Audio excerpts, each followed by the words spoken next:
الرحمن الرحیم۔ مبنیات میں سے چوتھے نمبر پہ چہارم اسماء افعال، یعنی چوتھے نمبر پہ اسماء افعال ہے۔ وہ عام بردو قسم اور اسماء افعال کی دو قسمیں ہیں۔ اول بمعنی امر حاضر، اور اسماء افعال کی پہلی قسم یہ ہے کہ وہ امر حاضر کے معنی میں ہوتے ہیں، چون جیسے رویدہ اور بلہا اور حیحل اور حلما، یہ ان کو اسم فعل کہتے ہیں، اسماء افعال کہتے ہیں، اور یہ امر کے معنی میں ہوتے ہیں، امر کے معنی میں ہوتے ہیں، اور فاعل ان کے اندر ضمیر ہوتی ہے، اپنے پیچھے آنے والے اسم کو یہ نصب دیتے ہیں۔ رویدہ کا معنی ہے یہ امہل کے معنی میں استعمال ہوا ہے، اور بلہا یہ دع کے معنی میں استعمال ہوا ہے، اور حیحل جلدی کرو کے معنی میں استعمال ہوا ہے، ایتی کے معنی میں، اور حلما یہ بھی ایتی کے معنی میں استعمال ہوا ہے۔ تو یہ چار اسماء افعال انہوں نے ذکر کیے ہیں جو امر کے معنی میں آتے ہیں۔ ایتی فعل امر ہے، اس کے معنی میں حیحل اور حلما استعمال ہوئے ہیں، اور بلہا دع کے معنی میں استعمال ہوا ہے، دع ودع یدع سے دع فعل امر ہے، اور رویدہ امہل کے معنی میں، امہل باب افعال سے امر حاضر کا صیغہ ہے۔ تو یہ چار افعال امر حاضر کے معنی میں ہوتے ہیں، یہ اپنے پیچھے آنے والے اسم کو نصب دیتے ہیں۔ اسماء افعال کی دوسری کوالٹی ہے بمعنی فعل ماضی، فعل ماضی کے معنی میں ہوتے ہیں، چون جیسے ہیہاتا و شطانہ۔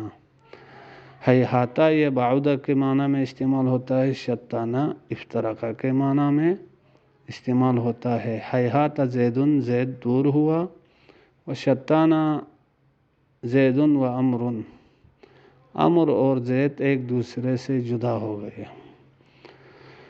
تو جو ماضی کے معنی میں آتے ہیں وہ اپنے پیچھے آنے والے اسم کو صرف رفع دیتے ہیں، چونکہ وہ ان کے لیے فاعل بنتا ہے۔ پنجم اسماء اصوات، مبنیات میں سے پانچویں نمبر پہ اسماء اصوات ہے۔ جتنے بھی آوازیں ہیں وہ سب کے سب مبنی ہیں، جیسے اوہ، جس کے سینے میں درد ہو وہ یہ کہے گا، اور اف کہے گا جس کو تکلیف ہے، اسی طرح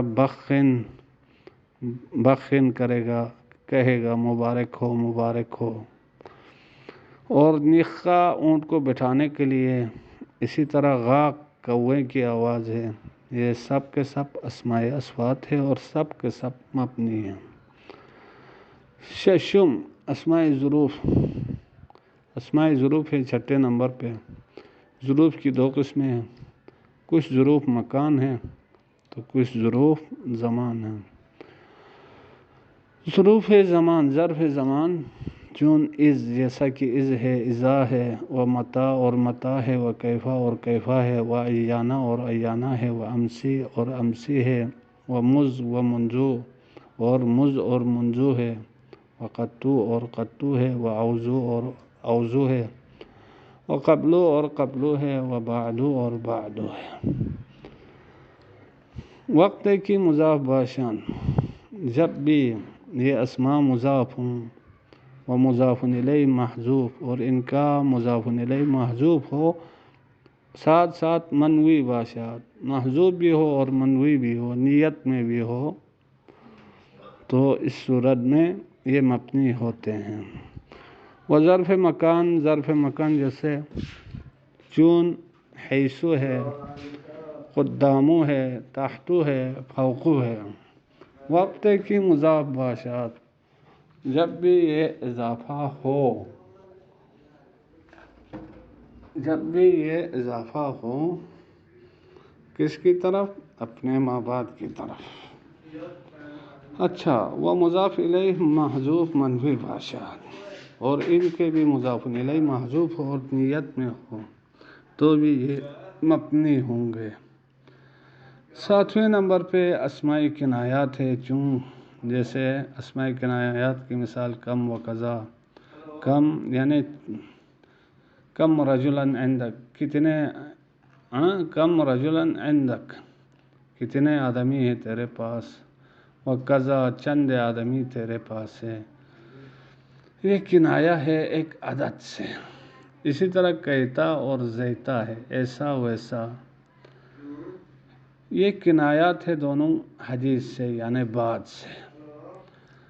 چھٹے نمبر پہ مرکب بنائی ہے، چون جیسے 11 مرکب بنائی کی وضاحت پہلے کر چکا ہوں. وصلی اللہ علی محمد وآلہ الطیبین.